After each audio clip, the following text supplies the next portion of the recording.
नमस्कार मित्रांनो, मी विनीत शिर्के. नुकत्याच झालेल्या राज्यसेवा 2023 या परीक्षेमध्ये माझी गुणवत्ता यादीमध्ये राज्यातून 7व्या क्रमांकावर निवड झालेली आहे. आणि मला यात सांगावं वाटतं, की जे 3 टप्पे असतात आपल्या परीक्षेचे, पूर्व, मुख्य आणि मुलाखत. तर यामध्ये आपण सर्वात पहिल्यांदा या परी पूर्व परीक्षा जी असते प्रिलिम्स, त्याचा माझा वैयक्तिक अप्रोच कसा होता हे पाहू.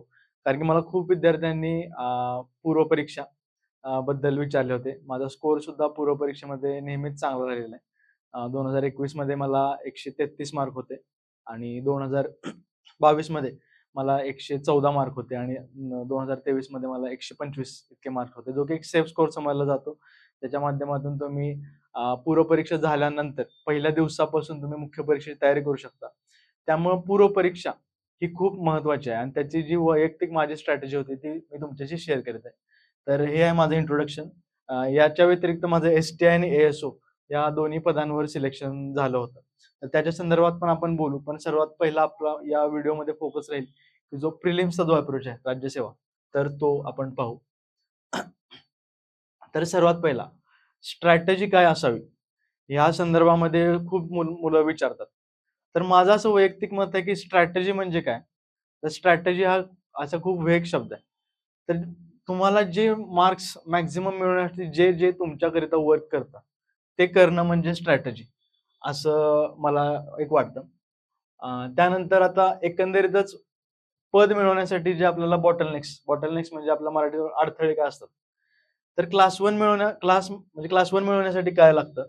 तर जास्तीत जास्त मार्क्स असणारी मार्क लिस्ट हीच तुम्हाला या चक्रव्यूहातून बाहेर काढते आणि तुम्हाला एक चांगलं पद मिळवून देते. तर आता जास्त मार्क्स कसे मिळवणार? तर मुख्य परीक्षेचे जे मार्क्स आहेत, की डिस्क्रिप्टिव्हचे 100 मार्क्स, ऑब्जेक्टिव्हचे 700 मार्क्स, सॉरी, आणि इंटरव्ह्यूचे 100 मार्क्स. तर हे एकूण सर्व मार्क्स मिळून 900 मार्कांपैकी आपले फायनल लिस्ट राहते. तर यानंतर सर्वात महत्त्वाचं, कंट्रोल द कंट्रोलेबल्स. तर आपण बघितलं तर डिस्क्रिप्टिव्हचे मार्क्स जे आहेत ते कशावर डिपेंड्स असतात? तर तुमचा जो लिखित स्वरूपाचा पेपर आहे तो एक्झामिनरचा एक बायस असतो. त्यानंतर त्याचबरोबर त्यात सब्जेक्टिव्हिटी असते. कारण डिस्क्रिप्टिव्हचे मार्क्स आपल्याला माहिती आहे, की म्हणजे मलाच 2020 मध्ये मराठीमध्ये 41 गुण मिळाले होते. जे की राज्यातले सर्वप्रथम गुण होते. पण ते आत्ताच 2023च्या परीक्षेमध्ये मला मराठीमध्ये 25 मार्क्स. सो तर ह्यामध्ये एक व्हेरिएशन खूप आहे. ऑब्जेक्टिव्हिटी नाही, सब्जेक्टिव्हिटी आहे. त्याचबरोबर आपलं हँडरायटिंग असेल किंवा अ, म्हणजे लिहिण्याची पद्धत असेल आणि त्याचबरोबर एक्झामिनरचे आणि तुमचे विचार जुळणं. सर ह्या थोड्या हातातल्या गोष्टी नाहीत. त्याचबरोबर इंटरव्ह्यूचे मार्क्स सुद्धा एक इंटरव्ह्यूचे बायस असतात.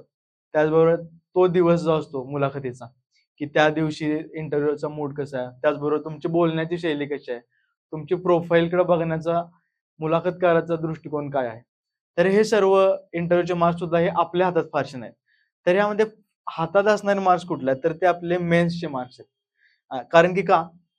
तर मेन्सचे मार्क्स हे कशावर डिपेंड्स असतात? तर आपला पूर्ण नॉलेज म्हणजे कंटेंट, आपल्याला त्याचबरोबर आपली पाठांतराची एबिलिटी किती आहे आणि त्याचबरोबर आपण एक्झाममध्ये ते कसे टेम्परामेंट मॅनेज करतो आणि ॲक्युरसी कशी मेंटेन करतो.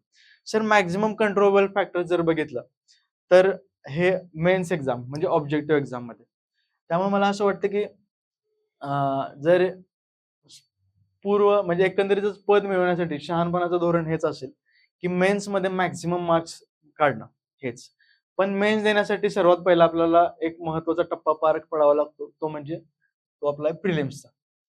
तर प्रिलिम्स इम्पोर्टंट का आहे? आता बऱ्याच वेळा अशी चर्चा होते, की ह्यावर्षी जागाच खूप कमी आहेत.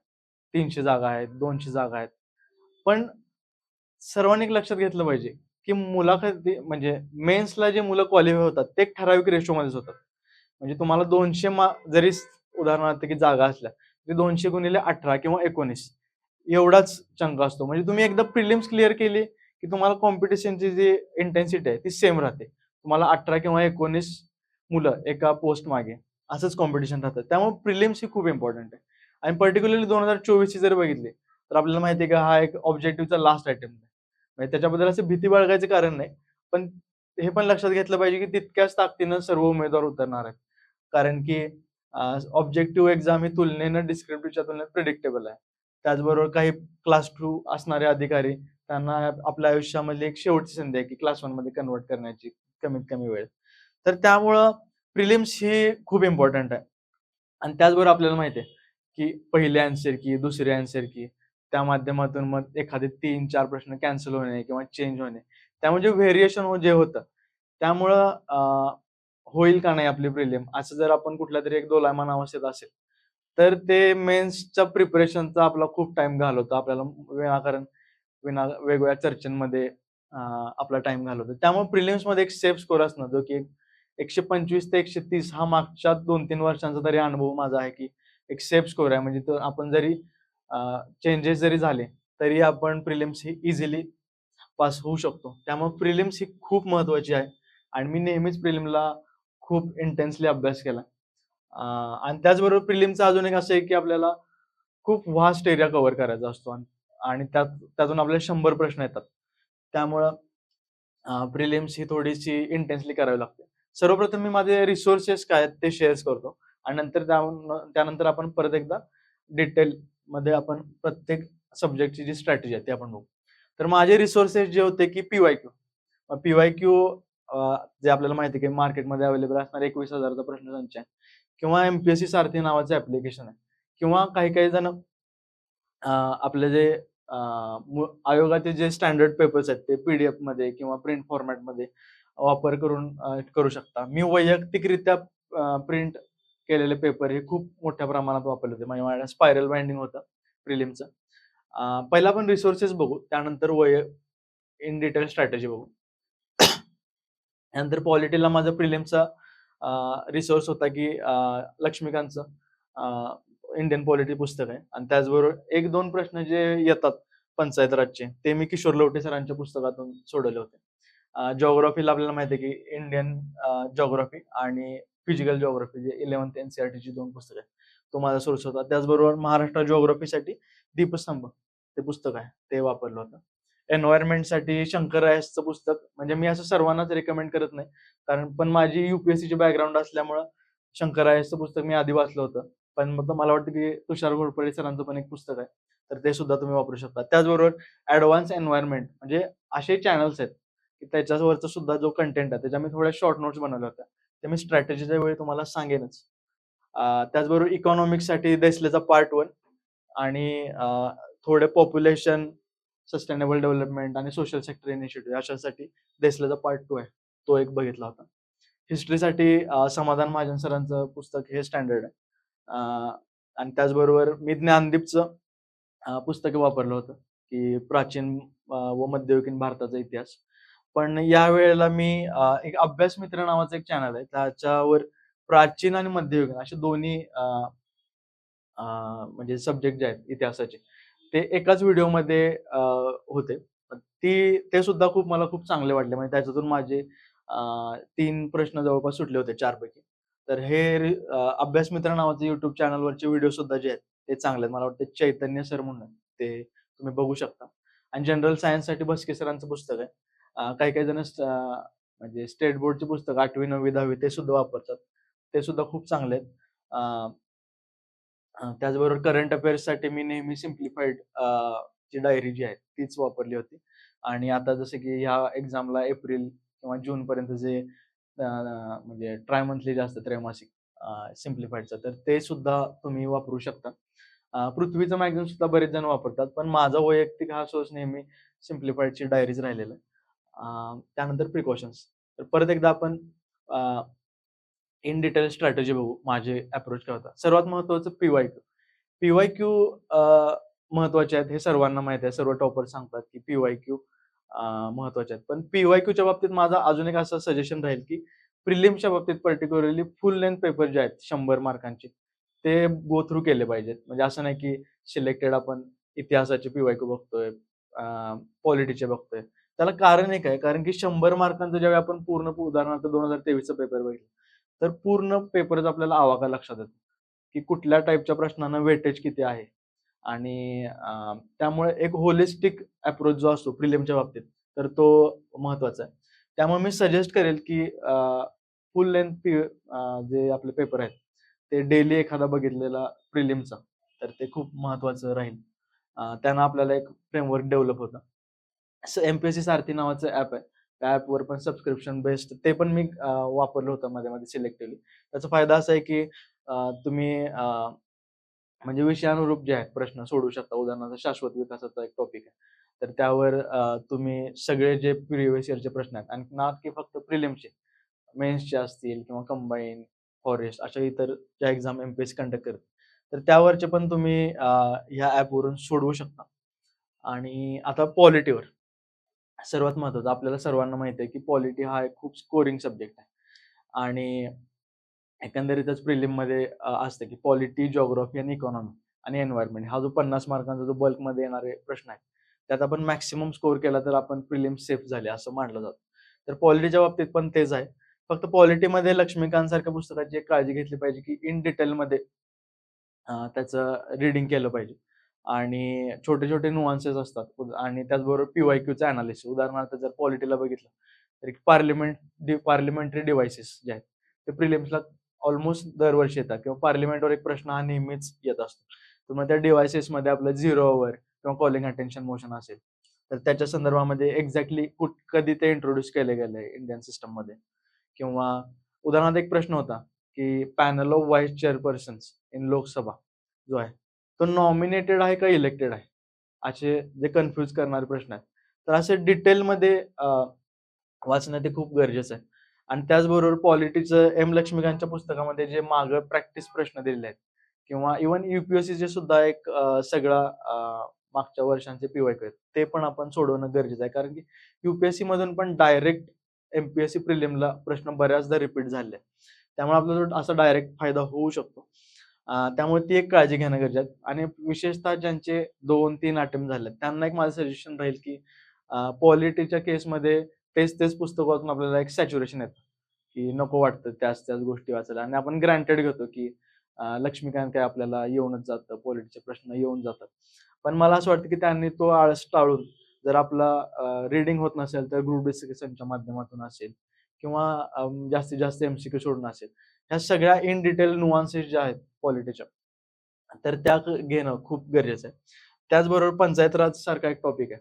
ॲक्चुअली पंचायत राज हा प्रिलिमला फार वेटेज असणारा पॉइंट आहे. म्हणजे हार्डली 1-2 प्रश्न येतात. पण जर आपल्याला स्कोरिंग करायचं असेल आणि बाकीचे सब्जेक्ट जर आपले तितक्या ताकदीने कव्हर झाले असतील आणि आपल्याला कॉन्फिडंट असेल, तर पंचायत राजचं किशोर लवटे सरांचं पुस्तक वाचायला पाहिजे. जसं की मला वाटतं अविश्वास ठराव जिल्हा परिषदेमध्ये किंवा ग्रामपंचायतीमध्ये कसे होतात किंवा कुठल्या प्रकारचं वोटिंग लागतं, विशेष बहुमत लागतं का साधं बहुमत लागतं. तर या सगळ्या गोष्टी माहीत असणं गरजेचं आहे किंवा जर वेळेचा जर अभाव असेल, तर पंचायत राजचं जे मागचं चार्ट्स आहेत, शॉर्ट नोट्सच्या स्वरूपात दिल्यात किशोर लवटे सर. ते तरी आपण एकदा गो थ्रू केलं पाहिजे. जेणेकरून एखादा सिंपल प्रश्न जरी आला, तरी तो आपण स्पर्धेतून बाहेर नाही राहिलं पाहिजे. कारण की पॉलिटी सारख्या टॉपिकमध्ये जर सर्वांना येणारे प्रश्न जर सुटले, आपले चुकले, तर मग थोडंसं स्पर्धेतून आपल्याला आपली पोझिशन खराब होण्याची शक्यता ही असते. आणि आता नेक्स्ट टॉपिक आहे आपला जिओग्राफीचा. तर जिओग्राफीचं पण आपण जर बघितलं तर म्हणजे जो 15 मार्कांचा जो सेक्शन होतो, त्यामध्ये आपण बघतो की फिजिकल जिओग्राफी जे आहे, ते कंपल्सरी 1-2 प्रश्न रिलीफ असतील किंवा अशा गोष्टींवर हे येतच असतात.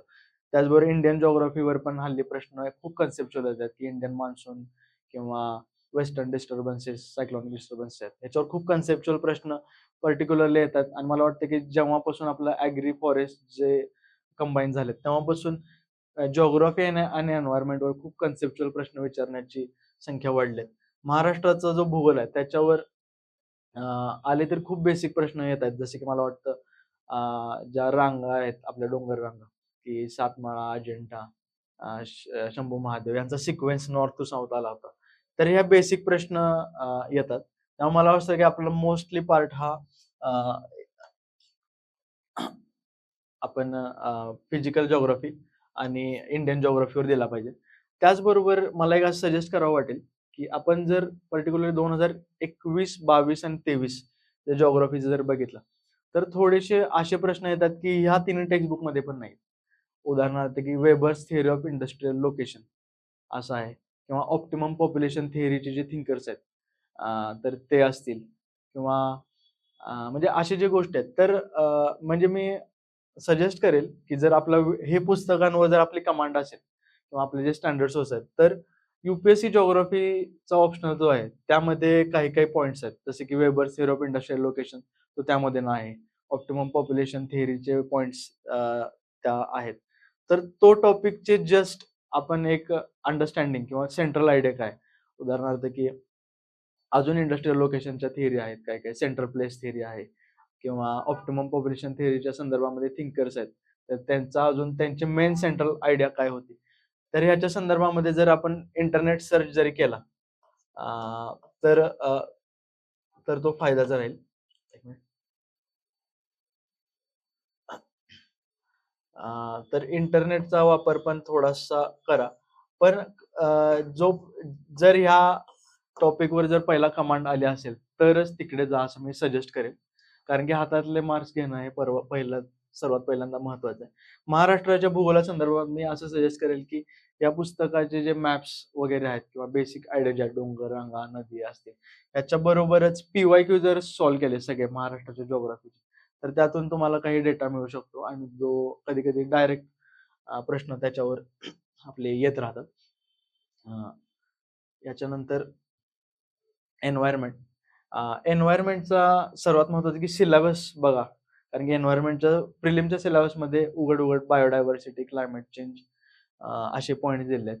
तर त्या कन्सेप्ट बायोडायव्हर्सिटीवर किंवा ग्लोबल वॉर्मिंग असेल, पोल्युशन नावाचा पण एक पॉइंट आहे.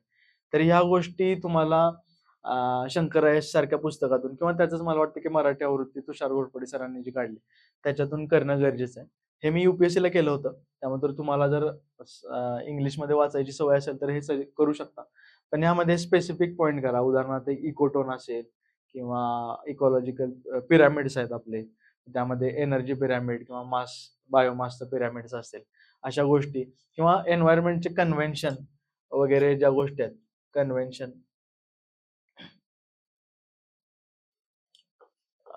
कन्व्हेन्शन्स त्याचबरोबर अ, अ, त्यानंतर थिंकर्स आहेत काही एन्व्हायर्नमेंट्समध्ये उदाहरणार्थ की हेकेल अ, हेकेल वगैरे असे थिंकर्स आहेत. त्यांच्या इकोसिस्टम संदर्भातल्या डेफिनेशन्स काय आहेत?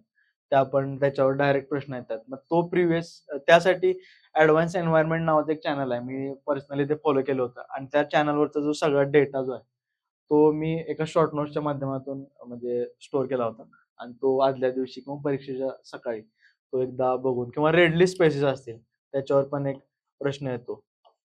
ती कन्व्हेन्शनच्या संदर्भामध्ये सांगायचं झालं तर एक्झॅक्टली ते कधी एन्फोर्स झाले, त्यांचे डेट्स असतील किंवा कुठे झाले. उदाहरणार्थ एक बेसेल कन्व्हेन्शन आलं होतं, जे की स्वित्झर्लंडमध्ये ते एन्फोर्स केलं गेलं.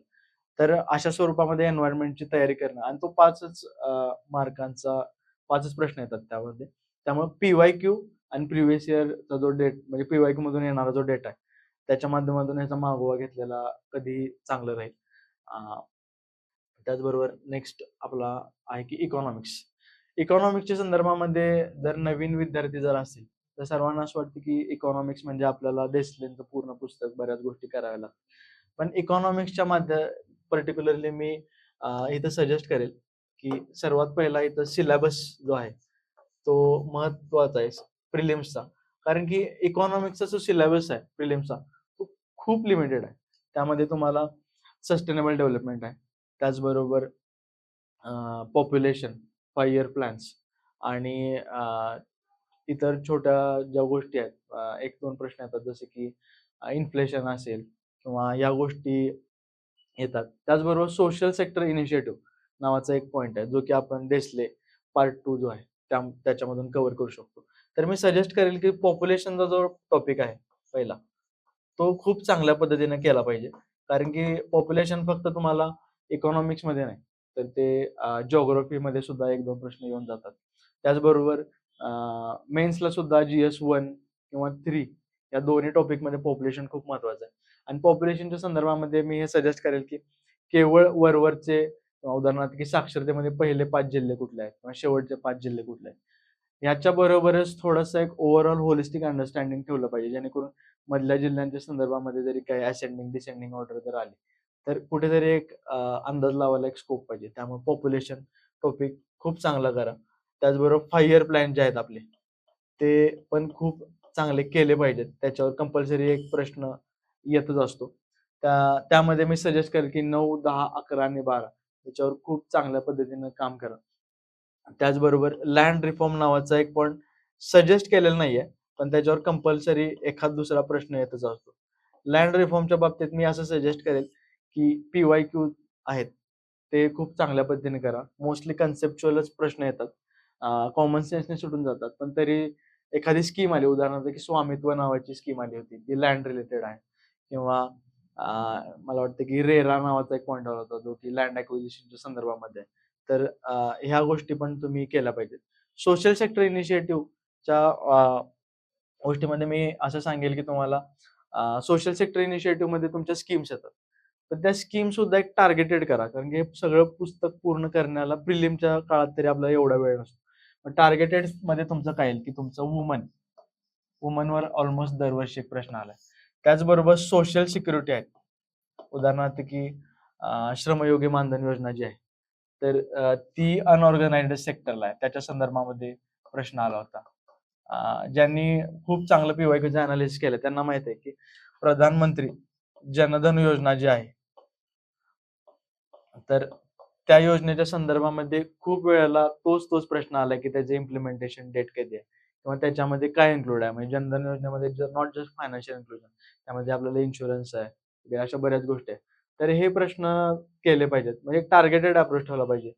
चाइल्डवर पण आलेत की नॅशनल मला वाटतं की चाइल्ड लेबर पोर्टलच्या संदर्भामध्ये एक प्रश्न आलाय. महिलांच्या संदर्भामध्ये महिला ई-हात आहे किंवा महिला ई-कोश आहे त्याच्या असे प्रश्न आले. तर सोशल सेक्टर इनिशिएटिव्ह हा कदाचित नवीन लोकांकडून सुटून जाईल पण. त्यामुळे तो केलाच पाहिजे. अराउंड 3 प्रश्न ते 4 प्रश्न येतात, जो की खूप मोठा पार्ट आहे अराउंड 15 प्रश्नांमधला. त्यामध्ये म्हणजे थोडक्यात जर तुम्हाला शॉर्टमध्ये सांगायचं झालं तर वंचित गटांच्या ज्या योजना आहेत, आपल्या वंचित गटामध्ये कोण येतात? वुमन, चाइल्ड, लेबर वगैरे अशा सर्व गोष्टींसंदर्भामध्ये ह्या ह्याच्यातून म्हणजे केलं पाहिजे. त्यामध्ये चार्ट जे आहेत पर्टिक्युलरली उदाहरणार्थ की अर्बनायझेशनच्या स्कीम सुद्धा आल्या होत्या. जसं की अमृत मिशन जे आहे, सुरुवातीला किती सिटीमध्ये इंट्रोड्यूस केलं गेलं, अशा संदर्भातला एक क्वेशन फ्रेम केला होता. जो की अमृत आणि स्मार्ट सिटी असा एक तुलनात्मक तक्ता ह्या पुस्तकामध्ये होता. तो म्हणजे बघून गेल्यावर इझिली सुटला असता. त्यामुळे ह्या पुस्तकामधले जे सगळे चार्ट्स आहेत, ते खूप चांगल्या पद्धतीने करणं महत्त्वाचं आहे. या संदर्भामध्ये त्याचबरोबर मी इकॉनॉमिक्समध्ये सुद्धा एक सजेस्ट करेल, की इकॉनॉमिक्समध्ये पॉप्युलेशन असेल, 5 इयर प्लॅन असेल किंवा सोशल सेक्टर हा एक व्होलाटाईल डेटा आहे. व्होलाटाईल डेटा म्हणजे तुम्ही आज जरी वाचला तरी 2-3 दिवसांनी परत तुमच्या तो विस्मरणात जातो. काही गोष्टी एक्झॅक्टली आठवत नाही. तर या संदर्भामध्ये एक छोटी शॉर्ट नोट्स बनवली आणि परीक्षेच्या आदल्या दिवशी किंवा दुसऱ्या दिवशी सकाळी जाताना तुमच्या कन्व्हिनियन्सनुसार एक नजर टाकण्यापुरते जरी तुमचे 2-3 शीट्स जरी उपलब्ध असतील, तर ते तुम्हाला खूप चांगला कॉन्फिडन्स देऊन जातं. यानंतर हिस्ट्री. हिस्ट्रीच्या संदर्भामध्ये एक सांगेल, की परत तेच पी-वाय-क्यूचं एक एनालिसिस. त्यातून तुम्हाला एक लक्षात येतं, की समाज सुधारक सारखा टॉपिक आहे. त्याच्यावर कंपल्सरी तुम्हाला प्रिलिम्समध्ये एक 3-4 प्रश्न हे येतच राहतात. त्यामध्ये पण समाज सुधारक सगळेच नाही. तर मेन आहेत, की शाहू, फुले, आंबेडकर, कर्वे, रमाबाई रानडे, पंडिता रमाबाई. ह्यांच्यावर रिपिटेटिव्ह प्रश्न येतात. बाळशास्त्री जांभेकर किंवा तर्खडकर बंधूंवर मला वाटतं, की सलग 2 वर्ष प्रश्न आलाय. तर हे ठराविक टार्गेटेड अप्रोच ठेवा. म्हणजे निश्चितच पूर्ण पुस्तक केलंच पाहिजे. पण ह्या ठराविक टॉपिकवर पी-वाय-क्यूच्या आधारे एक टार्गेटेड अप्रोच ठेवला पाहिजे. त्यामुळे हिस्ट्रीचे बरेच जण गाठाळ वाचतो किंवा अ, आणि कुठले जे पुस्तक आहेत व्हॅल्यू एडिशन करतो. पण माझं वैयक्तिक अनुभवातून मी सांगेल, की हे पुस्तक जे आहे समाधान महाजन सरांचं, ते खूप स्टँडर्ड पुस्तक आहे. ऑलरेडी त्यामध्ये इतक्या साऱ्या फॅक्ट्स आहेत, की ते तुम्हाला लक्षात ठेवणंच थोडंसं डिफिकल्ट राहतं. त्यामुळे एकाच पुस्तकावर कमांड असेल तुम्हाला निश्चितच चांगले मार्क देऊन जाईल. त्याचबरोबर हिस्ट्रीचे जे पी-वाय-क्यू आहेत, ते सर्व पी-वाय-क्यू सोडवलेलं हे कधीही फायद्याचं राहील. त्यातून उदाहरणार्थ की तुम्हाला समाजसुधारकांच्या व्यक्तिमत्त्वाबद्दल एक ओव्हरऑल अंदाज येऊन जातो, जो की तुम्हाला प्रश्न सोडवताना खूप एक आधारभूत ठरतो. उदाहरणार्थ की बाळशास्त्री जांभेकर आहेत उदाहरणार्थ, की त्यांची गणिताची पार्श्वभूमी आहे. ते प्राध्यापक होते. त्याच्या किंवा शून्य लब्धी असा एक की पॉइंट आहे, जो की खूप साऱ्या पी-वाय-क्यूमध्ये रिपीट झाला. त्याच्या आधारावर तुम्हाला हे प्रश्न सुटू शकतात. आणि प्राचीन आणि मध्ययुगीन भारताच्या इतिहासाच्या संदर्भामध्ये मी तुम्हाला एक सजेस्ट करेन, की जर प्रश्न बघितले, तर उदाहरणार्थ की मध्ययुगीनच्या टॉपिकमध्ये तुम्हाला एखाद्या राजाची पार्श्वभूमी सांगितली जाते सेंटेन्सेसच्या माध्यमातून, की दक्षिणेवर स्वारी करणारा उदाहरणार्थ की पहिला सुलतान कुठला? तर तो आहे अल्लाउद्दीन खिलजी. किंवा धर्मनिरपेक्ष विचारसरणी कुठल्या मुघल राजाची होती? तर तो आहे अकबर. असं प्रत्येक पर्सनॅलिटी जी मध्ययुगीन काळातली जी आहे मेजर, अकबर असेल, औरंगजेब असेल, खिलजी असेल, तुघलक असेल, तर यांच्यावर एक विशेष लक्ष दिलं पाहिजे. त्याच्याच बरोबर प्राचीन भारताच्या इतिहासामध्ये ज्या कन्सेप्ट ज्या आहेत, तक्षण किंवा वय्य म्हणजे काय? किंवा अशा ज्या ज्या कन्सेप्ट आहेत, त्याच्यावर एक लक्ष द्या. अ, आणि त्याचबरोबर पी-वाय-क्यू ते केलंच पाहिजे. आणि मी तुम्हाला एक सजेस्ट करेल, की हे व्हिडिओ तुम्ही बघाच. कारण की माझे 2 वर्ष यातून ऑलमोस्ट सगळे प्रश्न झाले होते. एक्सेप्ट असे प्रश्न कव्हर झाले नव्हते, जे कुणालाच येणार नाही. म्हणजे सर्वांना येणार ते प्रश्न सर्व ह्या व्हिडिओमध्ये होते. आणि कसं असतं, की आपण कधी-कधी अभ्यास करून कंटाळा येतो. ते डोक्यात जात नाही. त्यावेळी पॅसिव्हली अभ्यास करणं पण खूप महत्वाचं आहे. मग त्यावेळी ऑडिओ व्हिडिओच्या माध्यमातून दुसरं कोण आपल्याला सांगत असेल, तर व्हिज्युअल मेमरी बिल्डअप होते. किंवा अशी बंबार्डमेंट ऑफ इन्फॉर्मेशन, जी इम्पोर्टंट इन्फॉर्मेशनची बंबार्डमेंट करणं आपल्या ब्रेनवर, हे पण खूप महत्वाचं आहे. अजून एक मला सांगावं वाटतं, की इतिहासाच्या केसमध्ये आपल्याला क्रोनॉलॉजी म्हणजे इम्पोर्टंट इव्हेंट जे आहेत, त्यांची क्रोनॉलॉजीवर एक प्रश्न येतो, की नेहरू रिपोर्ट कधी आला? पहिली गोलमेज परिषद कधी झाली? किंवा इन बिटवीन जे करार झाले.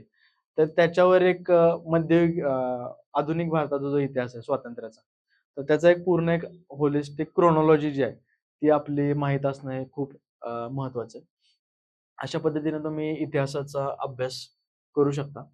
यानंतर सर्वांना एक कोड्यात टाकणारा एक आहे, की जनरल सायन्स. त्याला अप्रोच कसा करावा? या संदर्भामध्ये खूप जणांनी अ, विचारणा केली होती. तर आपल्याला सर्वांनाच माहिती आहे, जनरल सायन्समध्ये आहे आपलं फिजिक्स. तर फिजिक्समध्ये तुम्हाला 6 प्रश्न आहेत. त्यानंतर केमिस्ट्री. केमिस्ट्रीमध्ये तुम्हाला 6 प्रश्न आहेत आणि मग नंतर आहे बायोलॉजी म्हणजे तुम्हाला 8 प्रश्न आहेत. तर याला अप्रोच कसं करायचं? तर माझी स्ट्रॅटेजी काय होती? तर मी भस्के सरांचं जे पुस्तक आहे ते पहिल्यापासून वाचलं होतं. पण नवीन आलेलं पुस्तक मला वाटतं खूप जास्त इन डिटेलमध्ये आहे. तर ते तुमच्या कन्व्हिनियन्सने आणि प्रायोरिटी बेसवर वाचायला पाहिजे. तर ती प्रायोरिटी कशी आहे ते सांगायचा मला एक प्रयत्न करतो मी, की फिजिक्सचा जर पार्ट बघितला तर तुम्हाला उदाहरणार्थ की फिजिक्समध्ये लाईट किंवा ऑप्टिक्स जो म्हणतात, तो टॉपिक. त्याचबरोबर मॅग्नेटिझम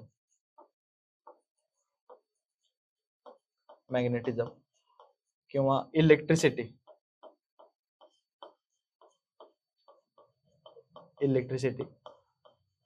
त्याचबरोबर असे आपले बेसिक फोर्स किंवा जे बेसिक न्यूमेरिकल्स आहेत, बेसिक न्यूमेरिकल्स, फोर्स, मोशन अशा संदर्भामधले हे. आणि त्याचबरोबर साऊंड खूप महत्वाचा टॉपिक आहे. ऑलमोस्ट दरवर्षी एखादा प्रश्न त्यातून येतो. साऊंड. तर असे काही पॉकेट्स आहेत फिजिक्समधले पण. ते तुम्ही फाइंड आउट करणं गरजेचं आहे. आणि सर्वात महत्त्वाचं मी अजून एक सजेस्ट करेन.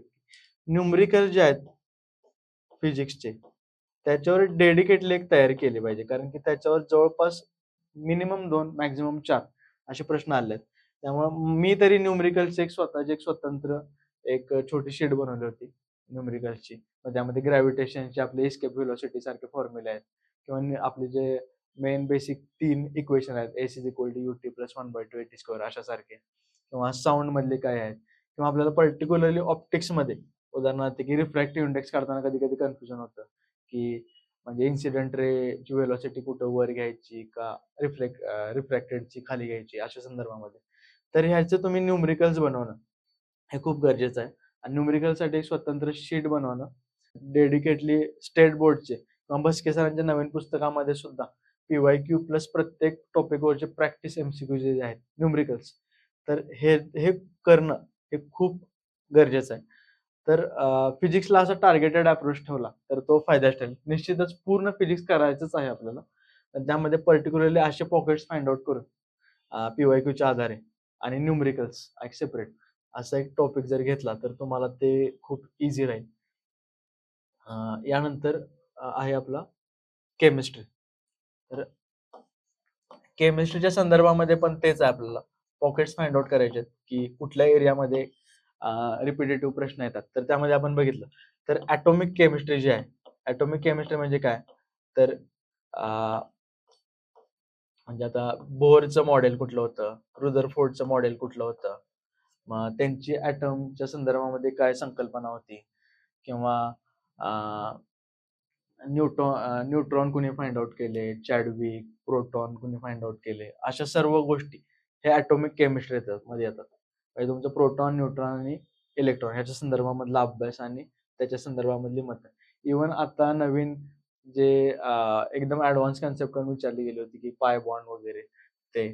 तर त्या गोष्टी सुद्धा भोसले सरांच्या पुस्तकामध्ये दिल्या आहेत. पण पहिला आपण बेसिक गोष्टी करून जाणं हे खूप महत्वाचं आहे. त्याचबरोबर पिरियॉडिक टेबल. खूप बेसिक टॉपिक आहे हा पिरियॉडिक टेबल. पण बऱ्याचदा तो सिंपल प्रश्न चुकतात. उदाहरणार्थ की पिरियॉडिक टेबलमध्ये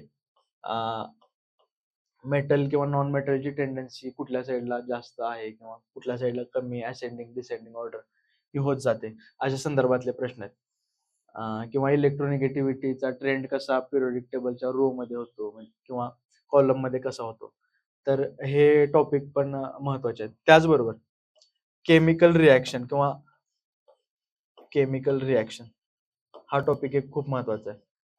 उदाहरणार्थ एक सिंपल गोष्ट सांगायची तर केमिकल रिएक्शनचा टाइम हा रेट हा रेट हा टाइम नुसार कमी कमी होत जातो. हा एक 2 ते 3 वेळा आलेला पीवायक्यू. त्याचबरोबर रेडॉक्स रिएक्शन असा टॉपिक आहे. सो पीवायक्यूचा जो आपला आहे आधार, त्याच्या आधारे असे पॉकेट्स फाइंड आउट करणं आणि त्या पॉकेट्सवर डेडिकेटली तयार करणं आणि त्यामध्ये आपल्याला जो अवघड जाणारा टॉपिक आहे, उदाहरणार्थ की पिरियॉडिक टेबल मधले जसं की मी म्हटलं इलेक्ट्रोनिगेटिव्हिटीची टेंडन्सी कशी कमी होत जाते, मेटलचे कॅरेक्टरिस्टिक्स कसे आहेत, ह्या गोष्टी थोडं मला कधी कधी कन्फ्युज करायच्या. मग मी त्यावर डेडिकेटली स्वतःचे एक छोटेसे शॉर्ट नोट्स बनवले होते. त्याचबरोबर केमिस्ट्री इन एव्हरीडे लाईफ नावाचा एक टॉपिक आहे. त्यामध्ये उदाहरणार्थ की तुम्हाला वूड ग्रेन अल्कोहोल म्हणजे काय किंवा असा सर्वात महत्वाचा अजून एक टॉपिक राहिला, तो म्हणजे कार्बन. कार्बनवर डेडिकेटली 1-2 प्रश्न येतात. मग तो कार्बनचा C14 डेटिंग वरचा पॉईंट असेल किंवा कार्बनचे जे अलोट्रोप्स आहेत डायमंड, ग्राफेन त्यांच्या कॅरेक्टरिस्टिक्स असतील किंवा फ्युलरिन नावाचा एक टाईप आहे. तर या संदर्भामधले सुद्धा जे टॉपिक्स आहेत ते कार्बन सारखा टॉपिक तो खूप महत्वाचा आहे. सो असा एक अप्रोच केमिस्ट्रीच्या संदर्भामध्ये केला पाहिजे. म्हणजे मी हे एक प्रातिनिधिक स्वरूपात सांगितलं तुम्हाला. तुम्ही अजून असे पॉकेट्स फाइंड आउट करा पीवायक्यूच्या अनालिसिसच्या आधारे आणि त्याच्यावर डेडिकेटली तयारी केली पाहिजे. यानंतर सर्वांना एक कन्फ्यूज करणारा म्हणजे काय अप्रोच असावा? बायोलॉजी. तर बायोलॉजीमध्ये बऱ्याच जणांना डिफिकल्टी येते. इव्हन काही मेडिकल बॅकग्राऊंडच्या असणाऱ्या मुलांना सुद्धा बायोलॉजीमध्ये स्कोर करणं तुलनेनं जरासं हे कठीण जातं. तर बायोलॉजीमध्ये पण परत तेच पॉकेट जर बघितले तर classification of plant and animals असा जो टॉपिक आहे. तो खूप जास्त इन्फॉर्मेशन डेन्सिटी त्या टॉपिकमध्ये आहे. इन्फॉर्मेशन डेन्सिटी म्हणजे तुम्हाला फायलम पोरीफोरा म्हणजे काय आहे? त्याचबरोबर त्याचे सब टाइप्स काय आहेत? असे प्रश्न खूप डिटेलमध्ये येतात. किंवा स्नेडारिया नावाचा एक काहीतरी म्हणजे प्राण्यांचा गट आहे. असे सर्व प्राण्यांचे गट आहेत. त्याचबरोबर प्लांट्समध्ये तुम्हाला जिम्नोस्पर्म, अँजिओस्पर्म, त्याचे सब टाइप्स वगैरे अशा गोष्टी आहेत किंवा विटाकरचं 5 किंगडम क्लासिफिकेशन आहे. कॅरोलस लिनियसचं क्लासिफिकेशन आहे. सर ह्या सर्व गोष्टी खूप इन्फॉर्मेशन डेन्सिटी आहे. हा टॉपिक करताना एक काळजी फक्त अशी घ्यायची, की याच्यामध्ये खूप वाहवत नाही जायचं. कारण की बऱ्याचदा असं होतं, की ते लक्षातच नाही राहत आणि जर आपल्या लक्षात राहत नसेल, तर ते ऑलमोस्ट सर्वच मुलांना ते लक्षात ठेवणं एक कठीण राहतं. त्यामुळे बाकीचे टॉपिक करून घेऊन ह्याच्यावर एक नंतर एक व्हिज्युअल मेमरीच्या स्वरूपात किंवा एक छोट्या शॉर्ट नोट्स आपल्याला समजतील अशा जर ठेवल्या, तर ह्याच्यावर आपण म्हणजे थोडं काम करू शकतो. तरी सुद्धा एखादे प्रश्न खूपच ऑड येतात, जे की एखाद्या मेडिकलच्या स्टुडंटला सुद्धा जमत नाही. तर तशा टॉपिक सोडून दिलेलेच मग चांगलं राहील. त्याचबरोबर बायोलॉजीमध्ये अजून जे असतं, की ह्यूमन एनाटॉमी. आता ह्यूमन एनाटॉमी म्हणजे काय? म्हणजे असं काही स्पेसिफिक टॉपिक नाहीये, पण हा मी एक माझ्या कन्व्हिनियन्ससाठी बनवला होता. जसे की हार्ट आहे. हार्टमध्ये माहिती आहे आपल्याला आलं होतं, की व्हेंट्रिकल्स वगैरे किंवा ॲट्रियम, व्हेंट्रिकल्स त्याचा सिक्वेन्स कसा आहे किंवा ब्लड सर्क्युलेट कसं होतं. शुद्ध रक्त, अशुद्ध रक्त बॉडीमध्ये कशाप्रकारे फ्लो होतं. व्हेन्स म्हणजे काय? असे. त्याचबरोबर रेस्पिरेटरी ट्रॅक असेल आपला किंवा त्याला पल्मनरी पार्ट पण म्हणतात आपला, की बॉडीचं श्वसन संस्था त्याच्या संदर्भामध्ये. त्याचबरोबर रेस्पिरेटरी नंतर आपलं एक्सक्रिटरी सिस्टम आहे. एक्सक्रिटरी सिस्टम त्याच्या संदर्भामध्ये मग त्यामध्ये पण युरिनच्या संदर्भामध्ये किंवा इतर ज्या गोष्टी आहेत त्या. त्यानंतर एक पॉइंट येतो आपल्याला, की कंट्रोल सिस्टम म्हणजे control mechanism of the body.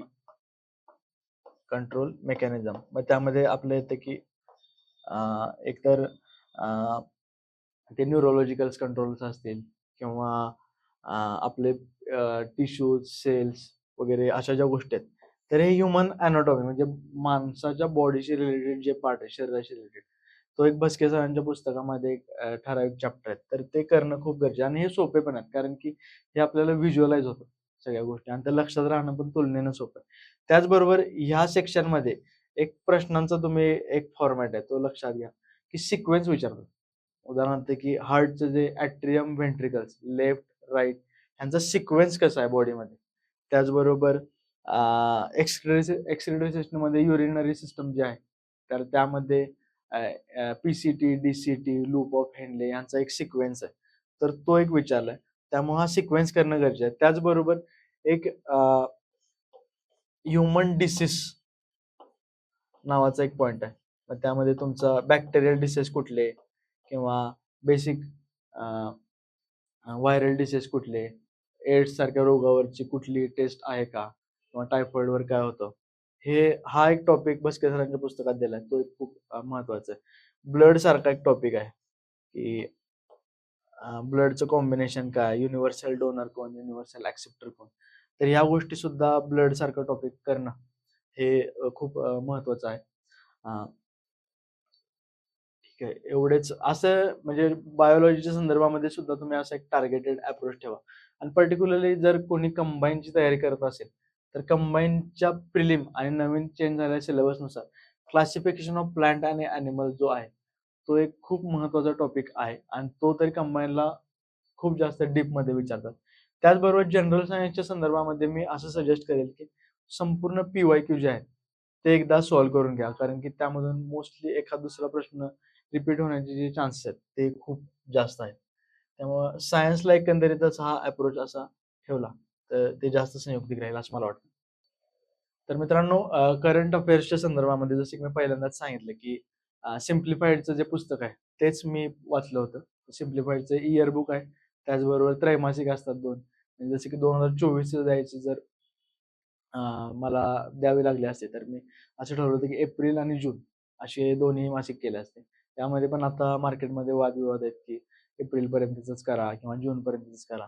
पण माझा असा अप्रोच असायचा प्रिलिमच्या संदर्भामध्ये, की रिस्क घ्यायची नाही. त्यामुळे मी जूनपर्यंत वाचायची तयारी ठेवली होती.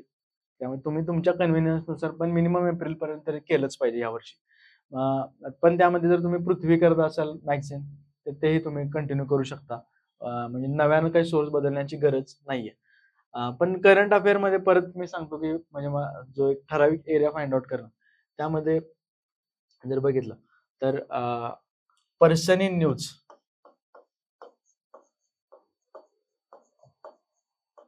पर्सन इन न्यूज किंवा त्यालाच आपण मराठीत चर्चेतली व्यक्तिमत्व असेही सुद्धा म्हणतो. तर त्यामध्ये निधन वार्ता आहे किंवा अपॉइंटमेंट आहे. कोणाची नियुक्ती झाली का? त्याचबरोबर कुणाला सिग्निफिकंट पुरस्कार भेटलाय का? म्हणजे कुठल्याही इम्पॉर्टंट कारणाने चर्चेत असणारे व्यक्तिमत्व जे आहेत, त्यांच्या संदर्भामध्ये प्रश्न येण्याची संख्या ही खूप वाढलेली आहे. एक 3 प्रश्न तरी 3 ते 4 प्रश्न हे येतच असतात. उदाहरणार्थ की अ, राज्यपाल रमेश बैस यांची नियुक्ती झाली होती. मग त्यांच्या संदर्भामध्ये त्यांचं बॅकग्राऊंड काय आहे? त्यांची पोस्टिंग कुठली होती प्रिव्हियस? ते कुठल्या राजकीय पक्षाशी निगडीत होते का? किंवा मणिपूरचे ब्रँड अँबॅसेडर संजय दत्त याला नेमणूक केलं होतं 2022च्या परीक्षेच्या वेळेस मला वाटतं की. तर तसा एक प्रश्न आला होता. किंवा मान कौर नावाची एक वृद्ध होते की त्यांनी म्हणजे ॲथलीट चांगल्या प्रकारचं ॲथलीट क्षेत्रामध्ये नाव कमवलं होतं. तर त्याच्या संदर्भातले प्रश्न आहेत. तर असे प्रश्न केले पाहिजेत. जसं की अजून एक उदाहरणार्थ सांगायचं झालं की हिरालाल समारिया. मला वाटतं की पहिले दलित सी-आय-सी म्हणून आपले निवडून अपॉइंटमेंट झाले आहे. तर त्यांच्या बॅकग्राऊंडवर एखादा प्रश्न येऊ शकतो. तर हे पर्सन इन न्यूज असं सेपरेट टॉपिक करणं किंवा त्याला एक महत्त्व देणं हे खूप महत्त्वाचं आहे. त्याचबरोबर दुसरा पॉइंट आहे की अवॉर्ड किंवा पुरस्कार. हे खूप महत्त्वाचा टॉपिक आहे अवॉर्ड करंट अफेअर्सच्या सेक्शनमध्ये. मग त्यामध्ये पण तुम्हाला फ्लॅगशिप पुरस्कार. मग त्यामध्ये पहिला येतो की राष्ट्रीय. मग राष्ट्रीयवरचे कुठले? तर हे पण तुम्ही पी-वाय-क्यू वरून अंदाज घेऊ शकता. पण तरीसुद्धा जे आपले पद्म पुरस्कार आहेत किंवा भारतरत्न आहे.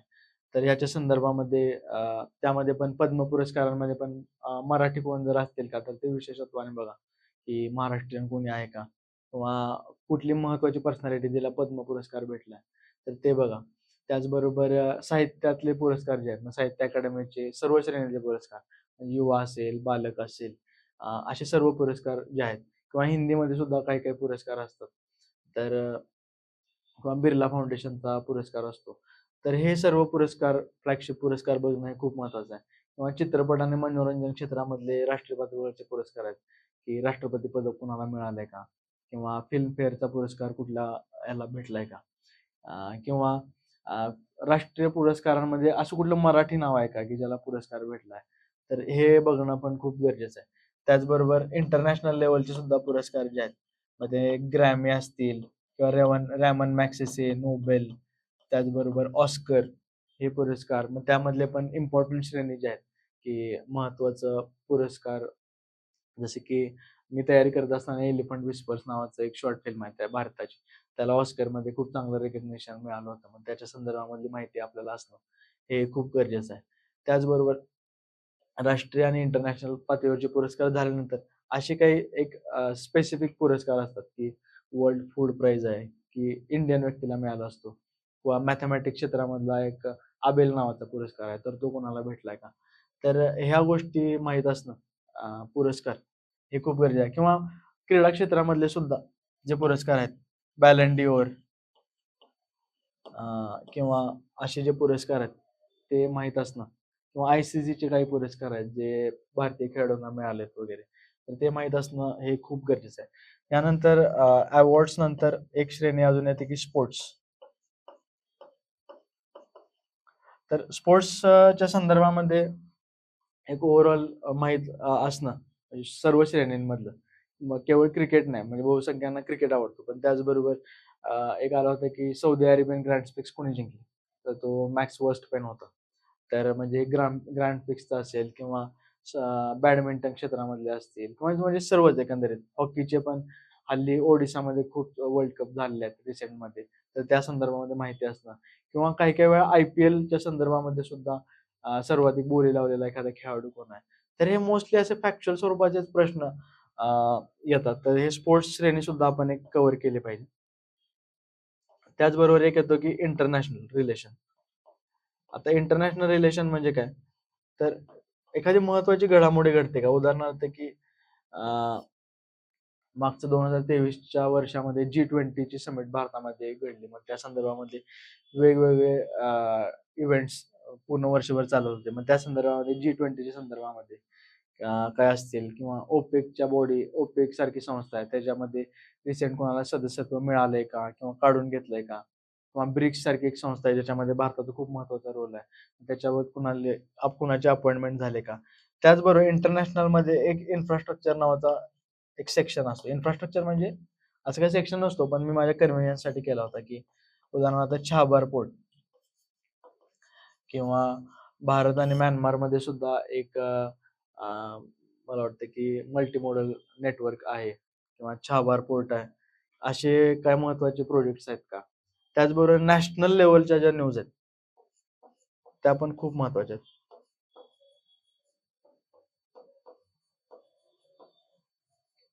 नॅशनल लेव्हलच्या न्यूजमध्ये तुमचं येतं की म्हणजे खूप आता उदाहरणार्थ की नारी शक्ती जे विधेयक पास झालं, ती खूप महत्त्वाची घटना होती पॉलिटी किंवा राष्ट्रीय पातळीवरची. तर ती असेल किंवा संसदेची पायाभरणी झाली, मग त्याच्या संदर्भामध्ये एखादा फॅक्च्युअल प्रश्न आला तर किंवा जे आपले स्टॅच्यूज आहेत, पुतळे आहेत, की statue of equality, statue of prosperity किंवा statue of unity. Statue of unity ज्यावेळी आला होता, तर तो प्रश्न खूप साऱ्या एम-पी-एससीच्या प्रश्न एक्झाममध्ये रिपीट झाला होता. तर त्या संदर्भामध्ये एक बेसिक माहिती असणं हे खूप महत्वाचं आहे नॅशनल लेव्हलचे सुद्धा. तर अशा पद्धतीनं तुम्ही जर पॉकेट्स फाइंड आउट केले आणि त्याचबरोबर करंटच्या संदर्भामध्ये माझी स्ट्रॅटेजी असं होतं, की हे पॉइंट करूनच काही सुटू नये म्हणून मी ऑलमोस्ट सर्व पुस्तकाचा एक एक आढावा जो आहे, म्हणजे एम-पी-एस-सी सिम्प्लिफाईड जे वाचत असेल, तर त्यांना सजेस्ट करेल, की मागे वन लाइनर प्रश्न सुद्धा असतात. तर ते प्रश्न सुद्धा इन डिटेलमध्ये जर वेळ असेल, तर ते वाचा. तर त्यातून सुद्धा एखादा दुसरा प्रश्न सुटू शकतो आणि कारण की प्रिलिम ही खूप इंटेन्स कॉम्पिटिशन आहे. तर आपण तिथं रिस्क घेणं हे फार अपेक्षित नाहीये. यानंतर एक इन जनरल आता हे आपण इन डिटेल स्ट्रॅटेजी प्रत्येक सब्जेक्ट वाईज बघितली. पण ह्याच्या पलीकडे जाऊन प्रिलिम्सला प्रिकॉशन्स काय घ्यायच्या किंवा मी काय घेतल्या होत्या हे सांगेन. सर्वात महत्त्वाचं की प्रिलिम ही कधीच लाईटली घ्यायची नाही, की मी 2 इंटरव्ह्यू दिलेत किंवा मी खूप मेन्स दिलेत किंवा मला प्रिलिम होणं खूप ईझी आहे. हा अप्रोच खूप पूर्णपणे चुकीचा आहे. प्रिलिम्सला तेवढीच भीती वाटली पाहिजे, जेवढी एखाद्या फ्रेशरला वाटते. कारण की प्रिलिम जर झाली नाही, तर काहीच नाही. तर प्रिलिमला आपल्याला म्हणजे एररचा काहीच चान्स नाही. त्याचबरोबर प्रिलिमच्या संदर्भामध्ये पॉलिटी, जिओग्राफी आणि इकॉनॉमी आणि एन्व्हायर्नमेंट जे आहे, ते हे जे ठराविक सब्जेक्ट जे आहे, ते खूप इन डिटेलमध्ये करणं आणि त्याच्यामध्ये मॅक्सिमम स्कोर करणं, हे खूप एक महत्त्वाची गोष्ट आहे. आणि त्याचबरोबर पण हे टॉपिक करतो याचा अर्थ बाकीचे जे टॉपिक्स जे आहेत, त्याला इग्नोर न करता त्यातले सुद्धा सर्व एरिया कव्हर करणं. कारण की कसं होतं, की सगळे सब्जेक्ट जर केले, तर एखादा आपल्याला भरवशाचा किंवा खात्री असणारा सब्जेक्ट होतो. त्याच्यामध्ये इन एक्झाम हॉलमध्ये काहीतरी चुका होतात. पण तो भरून काढण्यासाठी आपल्याला दुसरा टॉपिक असणं, दुसरा सब्जेक्ट तयार असणं गरजेचं. उदाहरणार्थ, की मला 2023च्या प्रिलिममध्ये पॉलिटीमध्ये जो की एक ईझी सब्जेक्ट मानला जातो. त्याच्यामध्ये जवळपास 5 प्रश्न चुकले होते. पण इतिहासासारखा जो टॉपिक आहे त्याच्यामध्ये 13 बरोबर आले होते माझे. तर ते कुठेतरी कम्पेन्सेट होतं आणि टोटॅलिटीमध्ये आपला स्कोर वाढतो. त्यामुळे सर्व टॉपिक करणं, जे म्हणतात ना ऑल गन्स आर ब्लेझिंग. तर तसं करणं, सर्व टॉपिक करून जाणं हे खूप खूप महत्वाचं आहे. त्याचबरोबर सर्वात महत्त्वाचं खूप साऱ्या विद्यार्थ्यांना येते, की एक्झामची टेम्परामेंट, की माझा अभ्यास खूप आहे किंवा मी खूप सारं पाठांतर केलंय किंवा माझं खूप साऱ्या चांगल्या नोट्स काढलेत, खूप टेस्ट सिरीज सोडलेत, तरी सुद्धा माझ्या सिली मिस्टेक्स खूप होतात. ही खूप साऱ्या विद्यार्थ्यांची एक अडचण आहे. तर त्या संदर्भामध्ये मला एक सांगावं वाटतं, की एक्झामची टेम्परामेंट लूज होण्यामागचं एक महत्त्वाचं कारण म्हणजे आपल्या रिसोर्सेसवर कमांड नसणे किंवा कमांड असेल तरी तो एक विश्वास नसणे. तर त्या संदर्भामध्ये मला एक सांगावं वाटेल, की खूप जास्त वेळा पाठांतर करणं हे तुम्हाला एक टेम्परामेंट मॅनेज करण्यासाठी एक खूप महत्त्वाचा क्रायटेरिया आहे. त्याचबरोबर आपल्या एक्झामचा एक महत्त्वाचा फायदा म्हणजे आपली एक्झाम ही ऑब्जेक्टिव्ह आहे. त्यामुळे ऑब्जेक्टिव्ह एक्झाम ही पाठांतर बेस्ड असते. त्यामुळे तुमचं एखाद्या वेळेस टेम्परामेंट लूज जरी झाली, पण तुम्हाला कंटेंट माहिती आहे किंवा ते एक्झॅक्टली प्रश्नाच्या संदर्भात मध्ये काय चुकीचं आहे किंवा काय बरोबर आहे हे तुम्हाला आठवतंय. तर त्याचा फायदा तुम्ही घेतलाच पाहिजे. आणि त्याचबरोबर सी-सॅटला सुद्धा चांगल्या पद्धतीनं म्हणजे ट्रीट केलं पाहिजे. जरी तो क्वालिफायिंग सब्जेक्ट असला आणि इतका पण अवघड नाहीये रिसेंट 2-3 वर्षामध्ये क्वालिफायिंग झाल्यापासून. तरी सुद्धा त्याला पण एक चांगल्या पद्धतीने ट्रीट करा. ज्या विद्यार्थ्यांना ॲप्टिट्यूड किंवा रिझनिंग हे अवघड जातंय. तर त्यांनी सुद्धा क्वालिफाय होण्यासाठी पॅसेजेसची तयारी करा, जर तुम्हाला अवघड वाटत असेल तर. किंवा ज्यांचं ॲप्टिट्यूड चांगला आहे, त्यांनी ॲप्टिट्यूडवर अजून चांगल्या प्रकारे स्कोर करा. आणि अशा पद्धतीनं ओव्हरऑल प्रिलिमची माझी वैयक्तिक स्ट्रॅटेजी होती. आणि तर ती स्ट्रॅटेजी त्यात तुम्ही तुमच्या कन्व्हिनियन्सने मॉडिफिकेशन्स करून तुम्ही तुमची स्वतःची इंडिव्हिज्युअल स्ट्रॅटेजी डेव्हलप करू शकता आणि जे आपलं मेन प्रिलिम्स हॅडल आहे ते पार करू शकता. यासाठी तुम्हाला माझ्याकडून खूप साऱ्या शुभेच्छा. All the best.